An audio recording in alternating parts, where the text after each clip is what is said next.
सर्वप्रथम महाकारुणिक सम्यक संभूत को निर्वाह वंदन करते हुए तदुपरांत परम पूज्य बोध सत्य बाबा साहब डॉक्टर भीमराव अम्बेडकर जी के प्रति कृतज्ञता का भाव प्रकट करते हुए तदुपरांत श्रद्धावान उपासक श्रद्धावान उपासक और बच्चों आप सभी के प्रति मंगल मैत्री की भावना प्रकट करते हुए आज वर्षा रास के पावन पुण्य अवसर पर परम पूज्य बाबा साहब द्वारा लिखित भगवान बुद्ध और उनका धम्म के वाचन में आज 23वें दिन चतुर्थ कांड का तीसरा भाग, जिसमें बाबा साहब ने धम्म पद का सहारा लेकर भगवान बुद्ध के धर्म को बताया है।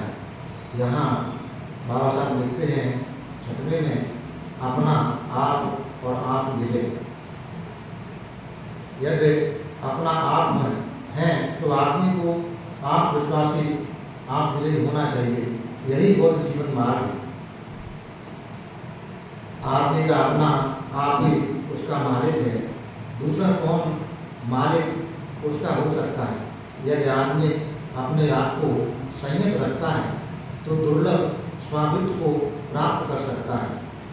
जो मूर्ख अरहतों के, आर्यों के अथवा शीलवानों के शासन को उपेक्षा की दृष्टि से देखता है और झूठे सिद्धांतों का अनुकरण करता है, तो जिस प्रकार बांस के फल उसके अपने विनाश का ही कारण बनते हैं, उसी प्रकार उस आदमी के कर्म उसके अपने विनाश का ही कारण बनते हैं। आदमी अपने आप ही पाप कर्म करता है, अपने आप ही उससे मैला होता है, अपने आप ही पाप कर्म से व्रत रहता है, अपने आप ही उससे प्रशुद्ध होता है। शुद्ध अशुद्धि प्रत्येक की व्यक्तिगत बात है, एक दूसरे को कोई शुद्ध नहीं कर सकता। जो सुंदर ही सुंदर देखता रहता है, जो इंद्रियों में असंयत है, जो भोजन में मात्रज्ञ है, जो शिथिल होता है और जो दीन होता है, उस आदमी को उसके अपने असंयत कर्म ही ऐसे पछाड़ देते हैं जैसे वायु निर्मल दुर्बल पेड़ को पछाड़ देती है। जो सुंदर ही सुंदर नहीं देखता रहता, जिसकी इंद्रियां संयत हैं, जो भोजन में मात्रा का ज्ञान रखता है, जो श्रद्धावान है तथा वीरवान है, वह उसी प्रकार पछाड़ा नहीं जा सकता जैसे तेज से तेज वायु का झोंका किसी पर्वत को हिला नहीं सकता। यदि आदमी को अपना आप प्रिय है तो उसे अपने आप पर कड़ी नज़र रखनी चाहिए। सबसे पहले अपने आप को ही ठीक मार्ग पर लगाएं, तब दूसरों को उपदेश दें। बुद्धिमान आदमी को चाहिए कि कोई ऐसा अवसर न दे कि दूसरे ही उसे कुछ कह सुन सकें। अपने आप को ही काबू में रखना कठिन है।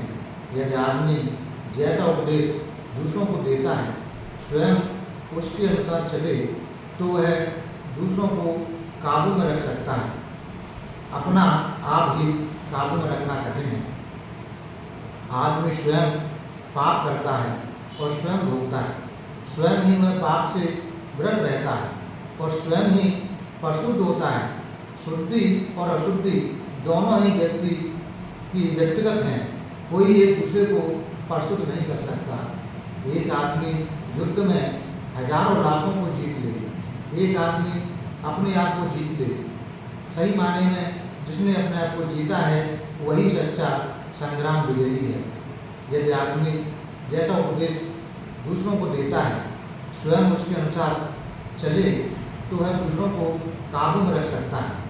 अपना आप ही काबू में रखना मनुष्य का कठिन है। निश्चय से आदमी अपना रक्षक है, दूसरा कोई उसका रक्षक कैसे हो सकता है। यदि आदमी अपनी रक्षा अपने आप करता है तो वह ऐसे रक्षक को प्राप्त करता है जिसके समान रक्षक मिलना बहुत दुर्लभ है। उसके बाद में 7वें में बाबा साहब लिखते हैं बुद्धि और न्याय और संगति के बारे में। इसमें भी बाबा साहब ने धम्मपद की गाथाओं का ही सहारा लेकर भगवान बुद्ध की शिक्षाओं पर प्रकाश डाला है। बुद्धिमान बनो, न्यायशील बनो और संगति अच्छी रखो, यही बौद्ध जीवन मार्ग है। यदि कोई ऐसा आदमी मिले जो बरतने की योग्य से वर्जित है, उसे ताड़ना भी दे और जो बुद्धिमान हो तो उस आदमी का कहना ऐसे ही माने जैसे किसी खजाना बताने वाले का। जो उसका अनुकरण करेगा उसके लिए वह अच्छा ही होगा, बुरा नहीं होगा। जो सख्त सुस्त कहता है, जो शिक्षा देता है, जो अनुचित कर्म से रोकता है, उससे सत्पुरुष प्यार करते हैं और जो असत्पुरुष होते हैं वो घृणा करते हैं। पापी पुरुषों की संगत ना करें, नीच पुरुषों की संगत ना करें, सदा चारियों को मित्र बनाएं, श्रेष्ठ पुरुषों को मित्र बनाएं। जो धर्म का अमृत पान करता है वह विप्रसन्न चित्त से सुखपूर्वक रहता है। श्रेष्ठ पुरुषों द्वारा उपदिष्ट धर्म में पंडित आदमी सदा सुखी रहता है।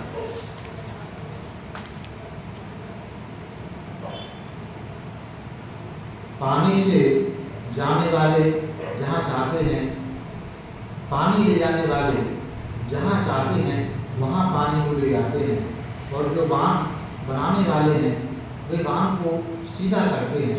बड़े लोग लकड़ी को सीधा करते हैं और पंडित जन अपने आप को नियमानुसार चलने वाला बनाते हैं। जिस प्रकार एक घन पर्वत वायु के झोंके से हिलता डुलता नहीं है, उसी प्रकार पंडित जन निंदा प्रशंसा से अपने चित्त को विचलित नहीं होने देते। धर्म सुन चुकने के बाद पंडित जन गहरी गंभीर झील की तरह शांत हो जाते हैं। सत्पुरुष सभी परिस्थितियों में सम बने रहते हैं। सत्पुरुष इच्छाओं की तृप्ति के निमित्त कभी मुँह नहीं खोलते। वे सुख या दुख का अनुभव होने पर ऊंचा नीचा भाव का प्रदर्शन नहीं करते।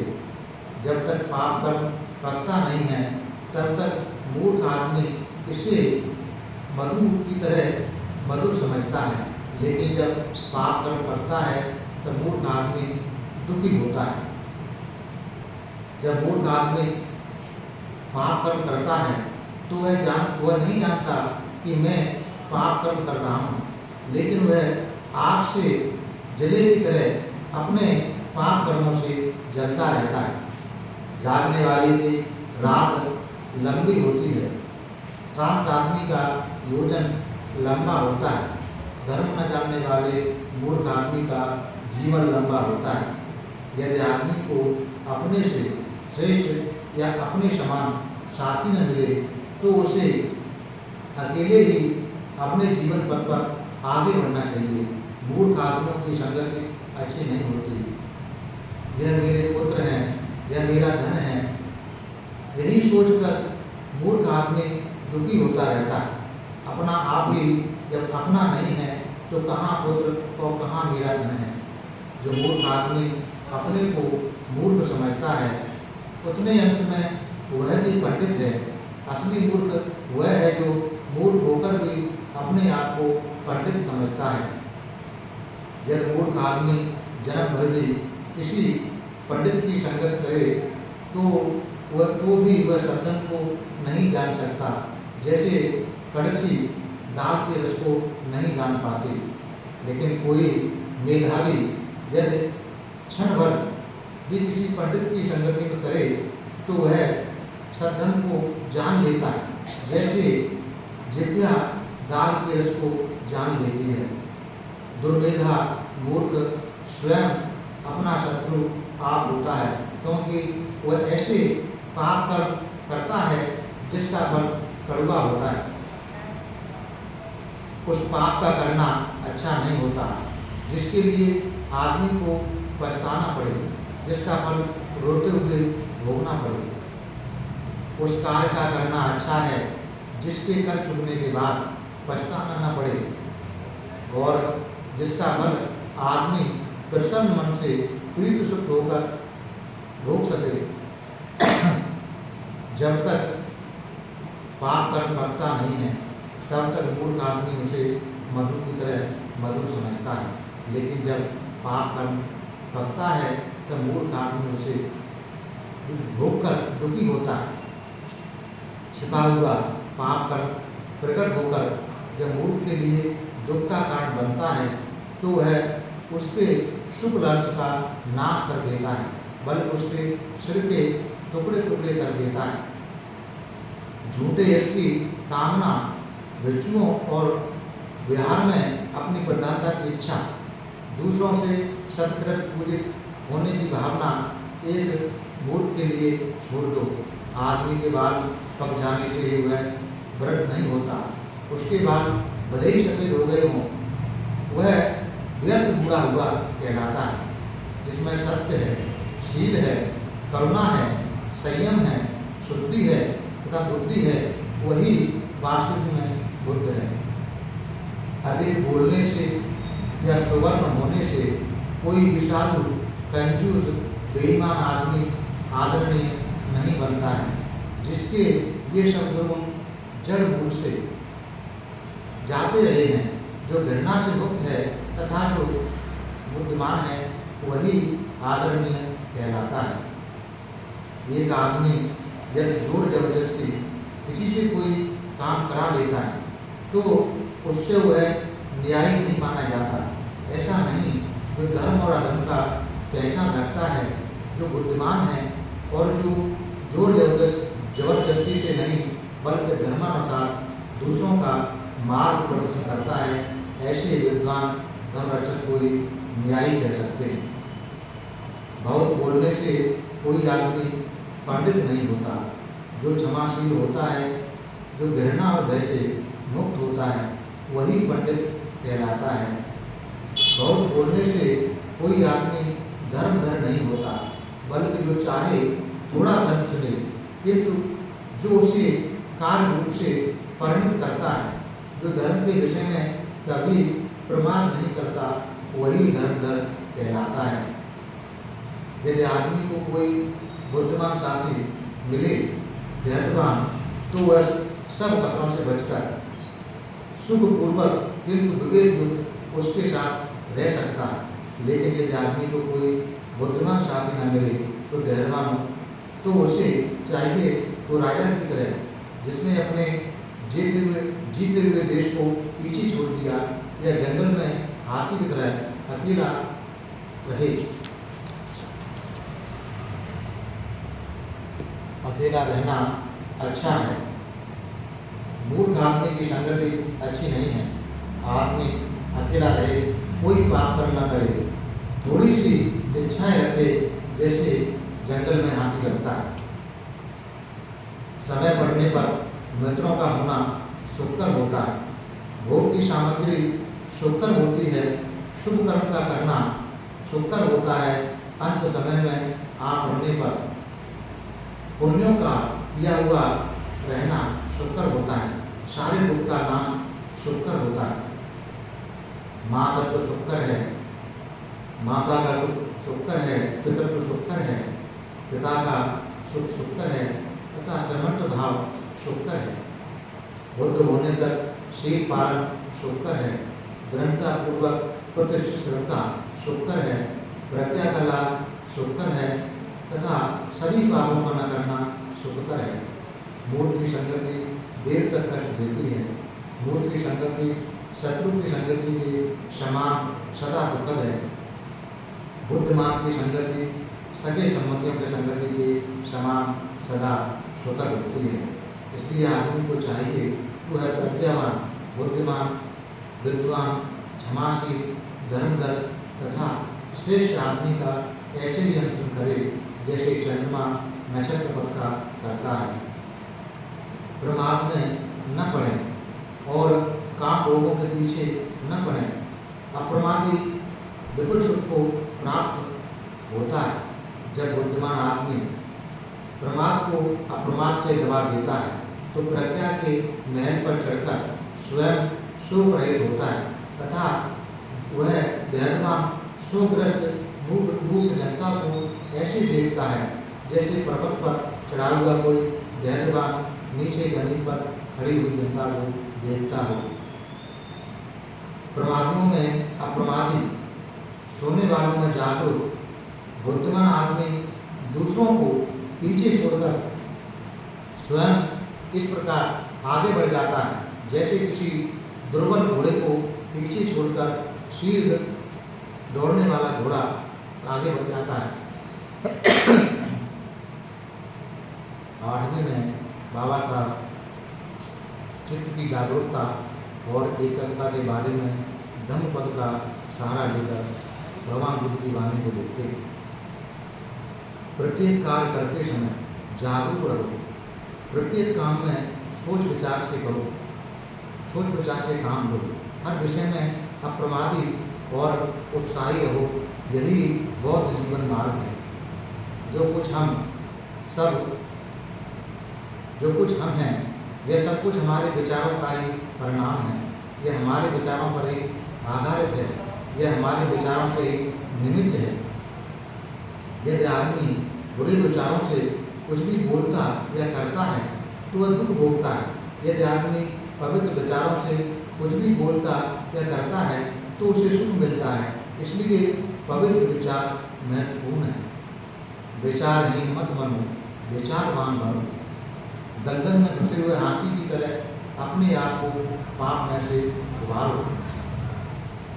आदमी को चाहिए कि अपने चित्त की रक्षा करे, जिसकी रक्षा करना आसान नहीं है। वह जहाँ चाहे वहाँ जाने वाला है, किंतु चित्त की रक्षा सुखदायिनी है।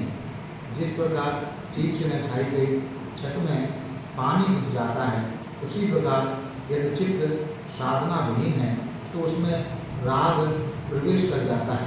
जिस प्रकार ठीक से छाई हुई छत में पानी प्रवेश नहीं कर पाता, उसी प्रकार साधना युक्त चित्त में राग प्रवेश नहीं हो पाता।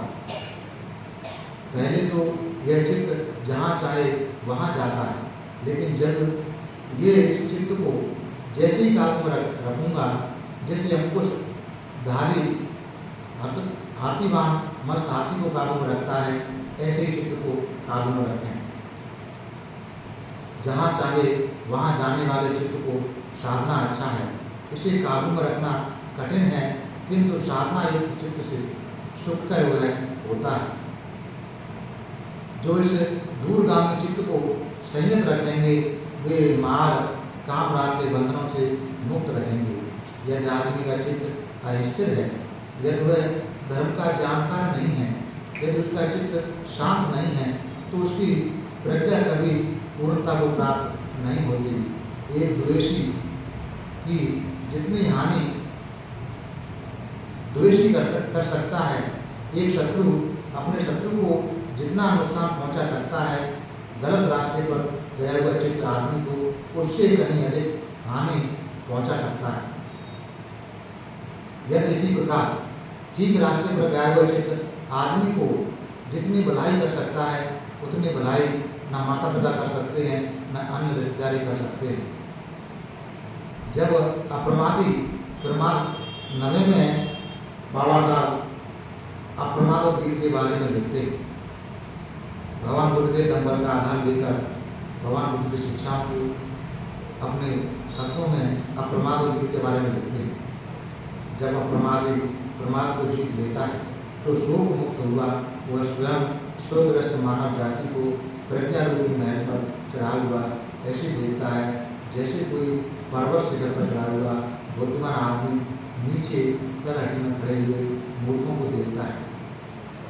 प्रमादियों को अप्रमादी सोते हुए को जागने वाला ऐसे पीछे छोड़कर चला जाता है जैसे शीघ्रगामी अश्व दुर्बल घोड़ों को छोड़कर चला जाता है। प्रमाद में मत पड़ो, काम भोगों में मत फंसो, अप्रमादी ही ध्यान लाभी होता है। प्रमाद अमृत पद है, अप्रमाद अमृत पद है। प्रमाद तो मृत्यु के समान है। जो अप्रमादी हैं वे नहीं मरते और जो प्रमादी हैं वो मरे के समान ही होते हैं। अपने जीवन के उद्देश्य को दूसरे के बड़े अर्थ के लिए न छोड़ें। जब एक बार अपना उद्देश्य स्पष्ट हो जाए तो दृढ़तापूर्वक उसे ही पकड़े रहें। अप्रमादी बनो, प्रमाद को दूर भगाओ, सत्य पथ पर चलो। जो आदमी सत्य पथ पर चलता है वह दुनिया में सुखी रहता है। प्रमाद एक कलंक है, सतत प्रमाद एक काला धब्बा है। निरंतर प्रमाद और प्रज्ञा की सहायता से प्रमाद रूपी विषैले तीर को निकालकर बाहर करो। निरंतर प्रयास से और प्रज्ञा की सहायता से प्रमाद रूपी विषैले तीर को निकालकर बाहर करो। अप्रमाद में प्रमाद में मत पड़ो, काम भोगों में मत फंसो। अप्रमादी तथा ध्यानी ही असीम सुख का लाभी होता है। यदि कोई प्रमाद युक्त आदमी जागरूक रहता है, यदि वह विस्मरणशील नहीं है, यदि उसकी चर्या शुद्ध है, यदि वह विवेक से काम लेता है, यदि वह संयत है तथा उसका आचरण धर्मानुसार है, तो उसका यश बढ़ता है। 10वें में बाबा साहब धम्मपद का आधार लेकर सुख और दुख, दान तथा दया के बारे में भगवान बुद्ध के धम्मपद से जो शिक्षा है उसको लेते हैं। यहाँ बाबा साहब लिखते हैं, गरीबी से दुख पैदा होता है, लेकिन यह आवश्यक नहीं कि गरीबी दूर होने से आदमी सुखी भी हो जाए। ऊंचा स्तर नहीं बल्कि ऊंचा आचरण सुख का मूल मंत्र है। यही बौद्ध जीवन मार्ग है। भूख सबसे बड़ा रोग है, आरोग्य सबसे बड़ा लाभ, संतोष सबसे बड़ा धन है, विश्वास सबसे बड़ा रिश्तेदार और निर्वाण सबसे बड़ा सुख है। वैरियों के बीच में भी अवैरी बनकर हम सुखपूर्वक जिएंगे। आत्माओं के बीच में हम अनातुर बनकर सुखपूर्वक जिएंगे। लोभियों के बीच में निर्लोभी बनकर हम सुखपूर्वक जिएंगे। जिस प्रकार बेकार की घास खेतों को हानि पहुंचाती है, उसी प्रकार काम राग जनता को कष्ट देता है। इसलिए जो राग मुक्त हैं उन्हें दान देने का महान फल बनता है। जिस प्रकार बेकार की घास खेतों को हानि पहुंचाती है, उसी प्रकार प्रमाद जनता को कष्ट देता है। इसीलिए जो प्रमाद मुक्त है उन्हें दान देने का महान फल मिलता है। जिस प्रकार बेकार की घास खेतों को हानि पहुंचाती है, उसी प्रकार तृष्णा जनता को कष्ट देती है। इसलिए जो तृष्णा मुक्त है उन्हें दान देने का महान फल मिलता है। धर्म का दान सब दानों से बढ़कर है। धर्म का माधुर्य सब माधुर्यों से बढ़कर है। धर्म का आनंद सब आनंदों से बढ़कर है। जैसे बैर पैदा होता है, पराजित दुखी रहता है, जिसमें वह और जय और पराजय की भावना का त्याग कर दिया है, वह संतोष से सुखी रहता है। राग की अग्नि के समान आग नहीं है, घृणा के समान पराजय नहीं है, इस शरीर के समान कोई दुख का कारण नहीं है, शांति के समान कोई सुख नहीं है। दूसरों की कमियों को और दूसरों के कृत्य अकृत्य को और मत देखो, अपने ही कमियों को या अपने किए किए हुए को देखो। जो विनम्र है, जो शुद्धि गवेशक है, जो आसक्ति रहित है, जो एकांत का इच्छुक है, जो पवित्र जीवन व्यतीत करना चाहता है तथा जो विवेक प्रिय है, उसके लिए जीवन कठिन है। क्या संसार में कोई आदमी ऐसा है जो ऐसा अवसर ही नहीं देता कि उसे कोई कुछ कह सुन न सके। जैसे अच्छा घोड़ा अपने सवार को कभी चाबुक चलाने का अवसर नहीं देता। इसी से कठोर वचन मत बोलो, दूसरे भी वैसा ही उत्तर देंगे जैसा तुम बोलोगे। क्रोधयुक्त वाणी दुखद होती है, किसी पर प्रहार करोगे तो तुम पर भी प्रहार होगा। स्वतंत्रता, उदारता, सदाशयता और निस्वार्थपरता का संसार के लिए वैसा ही महत्व है जैसा पहिए की दूरी का पहिए के लिए, यही बौद्ध जीवन मार्ग है। अब यहाँ बाबा साहब ढोंग के बारे में 11वें में लिखते हैं, ये भी उन्होंने धनपद से लिया है। कोई झूठ न बोले, कोई दूसरे को झूठ बोलने की प्रेरणा न करे, कोई दूसरे को झूठ बोलने का समर्थन न करे, सभी प्रकार का मिथ्या भाषण दूर दूर तक रहे। जैसे तथागत बोलते हैं उसके अनुसार आचरण करते हैं, जैसा आचरण करते हैं वैसा ही बोलते हैं, क्योंकि वे यथाभाषी तथाकारे यथाभाषी हैं, इसलिए तथागत कहलाते हैं। यही बौद्ध जीवन मार्ग है। फिर 12वें में सम्यक मार्ग के बारे में बाबा साहब लिखते हैं, सब मार्ग को चलो, उस पथ से विचलित न हो। न्यू पथ बहुत हैं, किंतु सही मार्ग को नहीं जाते तो कष्ट भोगते हैं।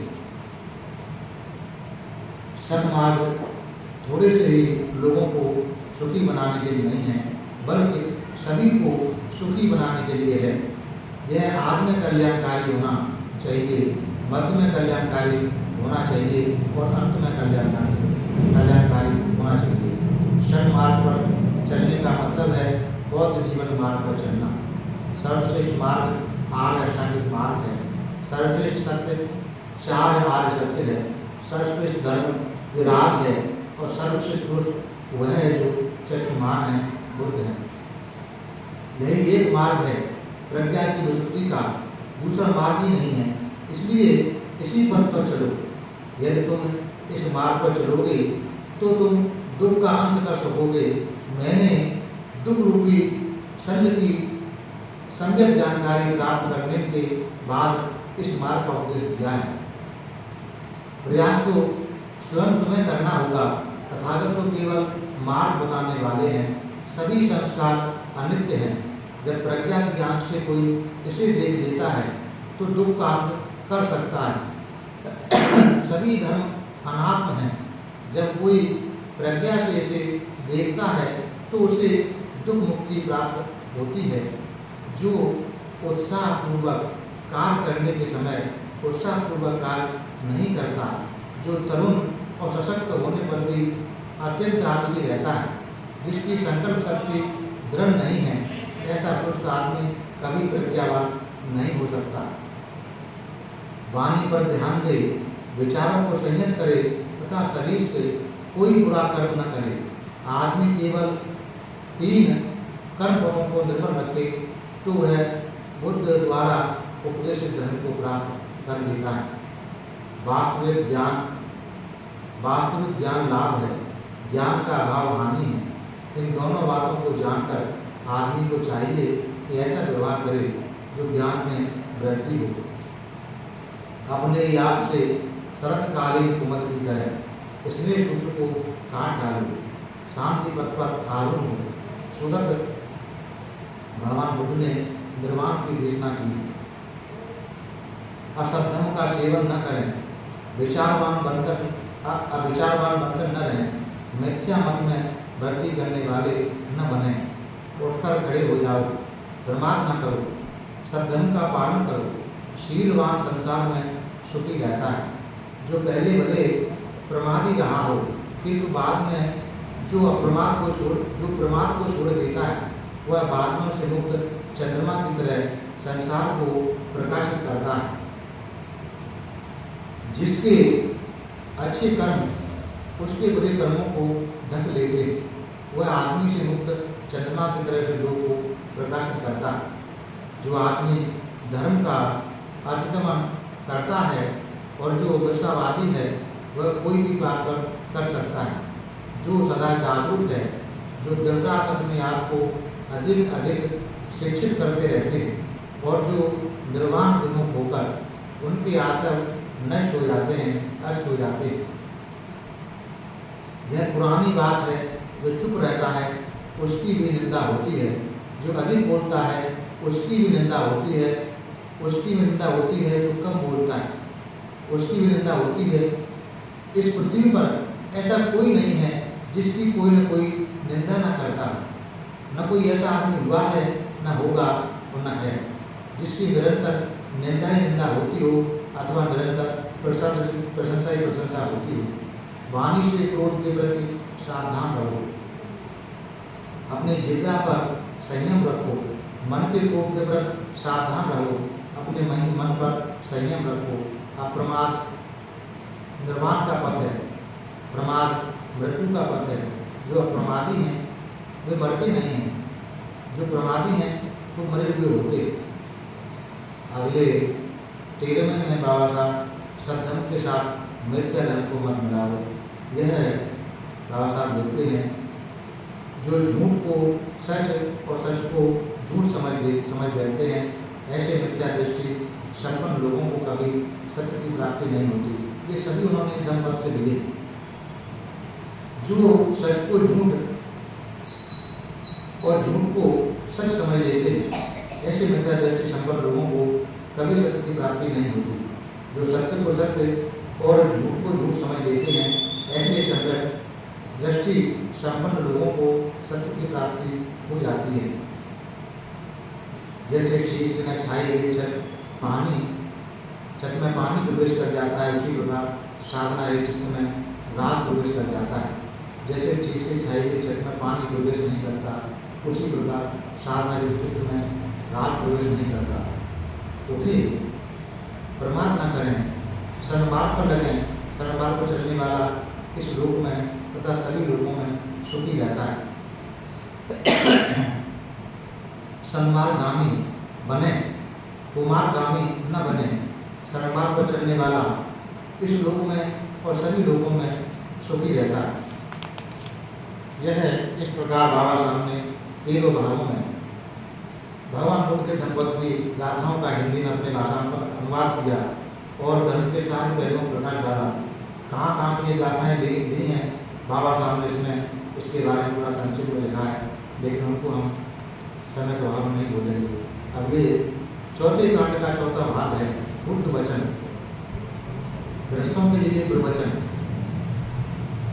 नंबर 1, सुखी गृहस्थ। एक बार अनाथ पिंडक जहाँ भगवान बुद्ध थे वहाँ आए, अभिवादन किया और एक ओर बैठ गए।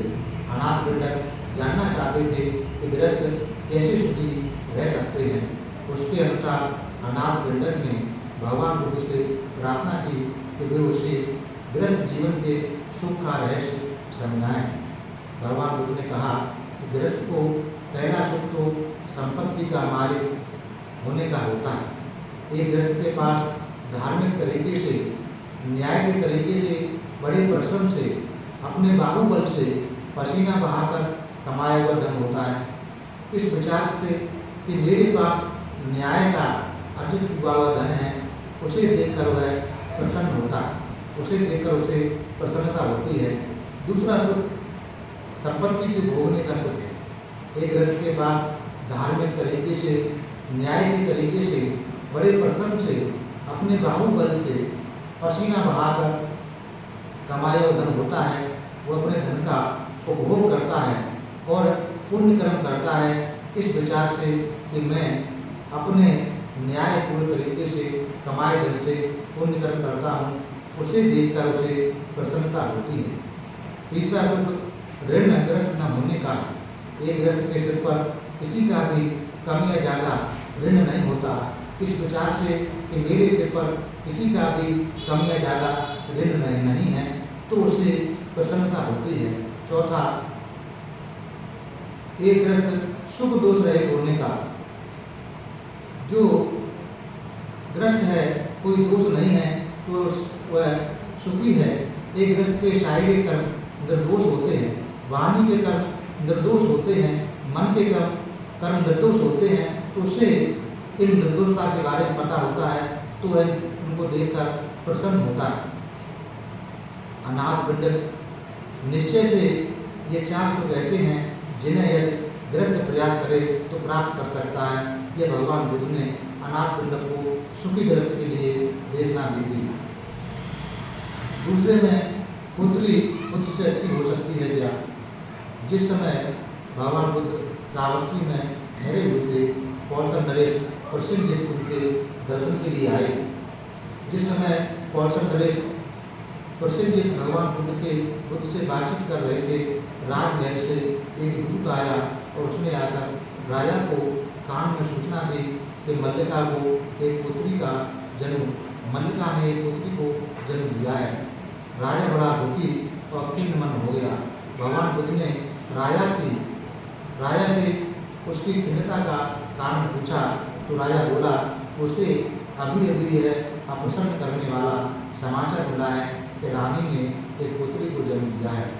तब उस समय भगवान बुद्ध ने किसी को चर्चा करते हुए कहा कि महाराज, यह हो सकता है कि पुत्र से भी अच्छी निकले, वह बुद्धिमती हो, सुशीला हो और पति के माता पिता की सेवा करने वाली हो, एक अच्छी पुत्री साबित होती है।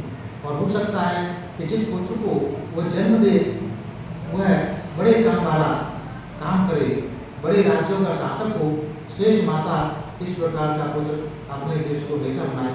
ऐसा भी हो सकता है कि पुत्री अगर किसी पुत्र को जन्म दे, बड़ा काम करके दे, तो पुत्री बड़ी कल्याणकारी होती है। पति और पत्नी के बारे में तीसरे में भगवान बुद्ध लिखते हैं। एक समय वो बाबा साहब लिखते हैं, एक समय भगवान बुद्ध मथुरा में और वीरजा के बीच में महापथ पर चले आ रहे थे। बहुत से गृहस्थ तथा उनकी पत्नियां मथुरा की ओर वीरजा के बीच के महापथ से चली आ रही थी।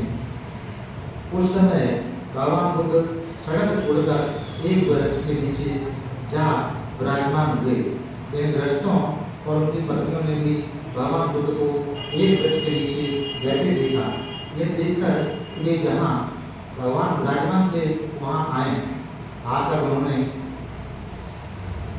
अभिवादन किया और एक ओर बैठकर उन्होंने तथागत से पूछा कि पति पत्नी का आपस में ठीक व्यवहार कैसा होना चाहिए। इस प्रकार बैठे हुए गृहस्थों तथा उनकी पत्नियों को भगवान बुद्ध ने कहा कि गृहपतियों, पति पत्नी के इकट्ठे रहने के 4 रूप हैं। एक दुष्ट पुरुष एक दुष्ट स्त्री के साथ रहता है, एक दुष्ट पुरुष एक देवी के साथ रहता है, एक देवता एक दुष्ट स्त्री के साथ रहता है और एक देवता एक देवी के साथ रहता है। गृहपतियों, एक पति हत्या करता है, चोरी करता है, व्यभिचार करता है, झूठ बोलता है, नशीली चीजों का सेवन करता है, दुष्ट है, पापी है, लोभयुक्त मन से ग्रस्त जीवन व्यतीत करता है, सदाचारियों को कटु वचन बोलता है, गालियाँ देता है, उसकी पत्नी भी हत्या करती है, चोरी करती है, व्यभिचार करती है, झूठ बोलती है, नशीली चीज़ें पीती है, दुष्ट है, पापी है, लोभयुक्त मन से ग्रस्त जीवन व्यतीत करती है, सदाचारियों को कटु वचन बोलती है और गालियाँ देती है। हे गृहपतियों, इस प्रकार एक दुष्ट पुरुष एक दुष्ट स्त्री के साथ रहता है। फिर भगवान कहते हैं, गृहपतियों, एक पति हत्या करता है, चोरी करता है, व्यभिचार करता है, झूठ बोलता है, नशीली चीज़ें पीता है, दुष्ट है, पापी है, लोभयुक्त मन से ग्रस्त जीवन व्यतीत करता है, सदाचारियों को कटु वचन बोलता है और गालियाँ देता है। लेकिन उसकी पत्नी न हत्या करती है, न चोरी करती है, न व्यभिचार करती है, न झूठ बोलती है, न नशीली चीज़ें सेवन करती है, न दुष्ट है, न पापी है, न लोभ करती है और ग्रस्त जीवन व्यतीत करती है, न सदाचारियों को गाली देती है, न कटु वचन बोलती है। इस प्रकार गृहपतियों, निश्चय से एक दुष्ट आदमी एक देवी के साथ निवास करता है। तीसरा, गृहपतियों, एक पति हत्या नहीं करता, चोरी नहीं करता, व्यभिचार नहीं करता, झूठ नहीं बोलता, नशीली चीज़ें नहीं पीता, दुष्ट नहीं है, पापी नहीं है, लोभयुक्त मन से ग्रस्त जीवन व्यतीत नहीं करता, सदाचारियों को कटु वचन नहीं बोलता, गालियाँ नहीं देता। लेकिन उसकी पत्नी हत्या करती है, चोरी करती है, व्यभिचार करती है, झूठ बोलती है, नशीली चीज़ें सेवन करती है, दुष्ट है, पापी है, लोभयुक्त मन से ग्रस्त जीवन व्यतीत करती है, सदाचारियों को कट वचन बोलती है और गालियाँ देती है, इस प्रकार गृहपतियों निश्चित रूप से एक देवता एक दुष्ट स्त्री के साथ निवास करता है। गृहपतियों एक पति पत्नी दोनों लोग न हत्या करते हैं, न चोरी करते हैं, न व्यभिचार करते हैं, न झूठ बोलते हैं, न नशीली चीज़ें सेवन करते हैं, न दुष्ट हैं, न पापी हैं, न लोभयुक्त मन से ग्रस्त जीवन को व्यतीत करते हैं, न सदाचारियों को कट वचन या गालियाँ देते हैं। इस प्रकार गृहपतियों निश्चित रूप से एक देवता एक देवी साथ में निवास करते हैं। तो गृहपतियों पति पत्नी के इकट्ठे रहने के ये 4 रूप होते हैं। इस प्रकार फिर बाबा साहब भगवान बुद्ध की शिक्षा के आधार पर लिखते हैं कि सुचरित्र बने रहने के लिए प्रवचन आदमी का पतन कैसे होता है। एक बार भगवान बुद्ध श्रावस्ती में अनाथ कुंड के जेतवनाराम में ठहरे हुए थे। तब जब रात काफ़ी बीत चुकी थी तो एक देवता जिसके प्रकाश से सारा जेतवन प्रकाशित कर दिया तथागत के पास आया और आकर श्रद्धापूर्वक अभिवादन किया। एक ओर खड़ा हो गया। इस प्रकार खड़े होकर उसने तथागत से निवेदन किया कि तथागत मैं आपकी सेवा में प्रश्न पूछने के लिए उपस्थित हुआ हूँ, कृपया बताएं आदमी का पतन कैसे होता है। भगवान बुद्ध ने आदमी के पतन के कारणों का वर्णन करना स्वीकार किया। उन्नतशील आदमी के लक्षण भी आसान हैं और पराभव जो पतन की ओर जाने वाले के आदमी के लक्षण भी आसान हैं। जो धर्म से प्रेम करता है वह उन्नति करता है। जो धर्म से घृणा करता है उसका पतन होता है। जो असत्पुरुष से जिसको मूर्ख लोग अच्छे लगते हैं उसे ज्ञानी आदमी जिसे अच्छे नहीं लगते, जिसे असत्पुरुषों का धर्म अच्छा लगता है वह उसके पतन का दूसरा लक्षण है। जो तंत्रालु होता है उसे गप मारना अच्छा लगता है, वह परिश्रमी नहीं होता, सुस्त होता है, क्रोधी होता है, यह उसके पतन का तीसरा लक्षण है।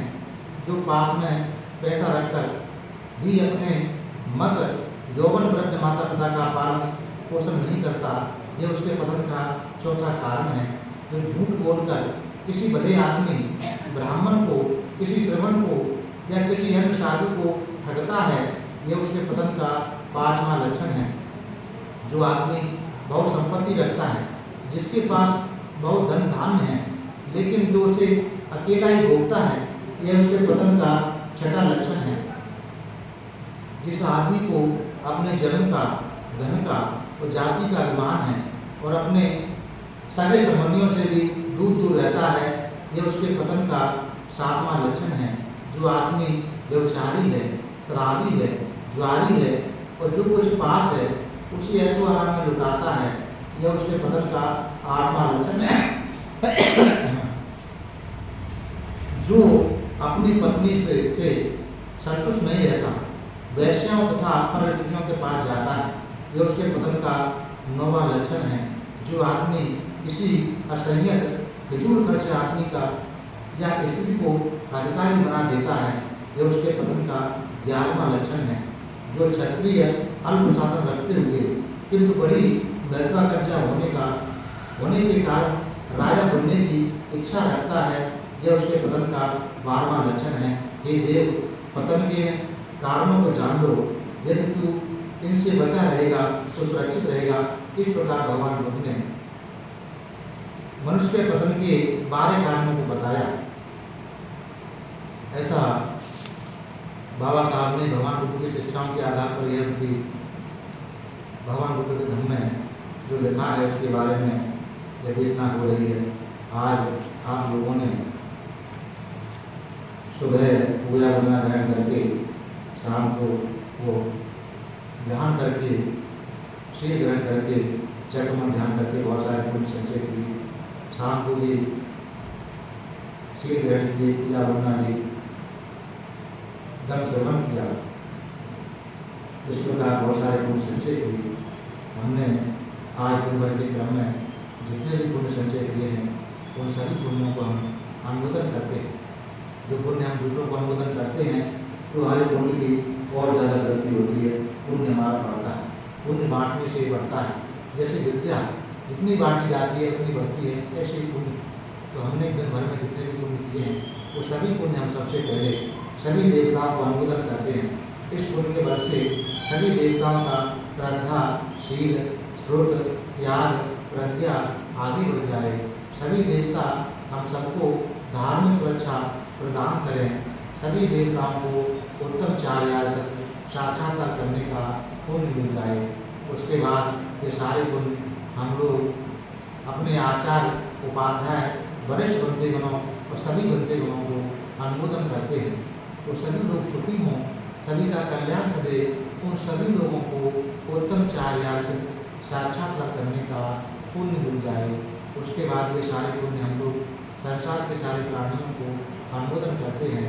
संसार के सारे प्राणी सुखी रहें, सभी का कल्याण सदे, उन सभी लोगों को सत्य पथ का मार्ग मिले और वो सभी लोग सत्य पथ पर चलकर कर्म फल के प्रभाव से मुक्त होकर निर्वाण गति को प्राप्त हो, ऐसी कामना करते हैं। उसके बाद ये सारे लोग यहाँ आए हुए सभी लोगों को अनुमोदन करते हैं। इस पुण्य के बल से इन सभी लोगों के सारे प्रकार की आपत्ति विपत्ति, सारे प्रकार की विघ्न बाधा दूर हो। ये सभी लोगों को उत्तम चार्याल साक्षात्कार करने का पुण्य मिल जाए। उसके बाद ये सारे पुण्य हम लोग श्रद्धावान उपासक उपासनाओं को अनुमोदन करते हैं, जो हम लोगों को भोजन, चीवर, कुटिया, दवा तथा परिष्कार से सेवा करते हैं। इस पुण्य के बल से उनकी सारे प्रकार की आपत्ति विपत्ति, सारे प्रकार की विघ्न बाधा दूर हो, उनके व्यापार धंधे आगे बढ़ें, धन संपत्ति की वृद्धि हो। त्रिरत्न के अनुभाव से और किए हुए पुण्य के बल से उन सभी लोगों को उत्तम चार्याल साक्षात्कार करने का पुण्य मिल जाए। सबका भला हो, सबका मंगल हो, सबका कल्याण हो। भवतु सब मंगलम, भवतु सब मंगलम, भवतु सब मंगलम।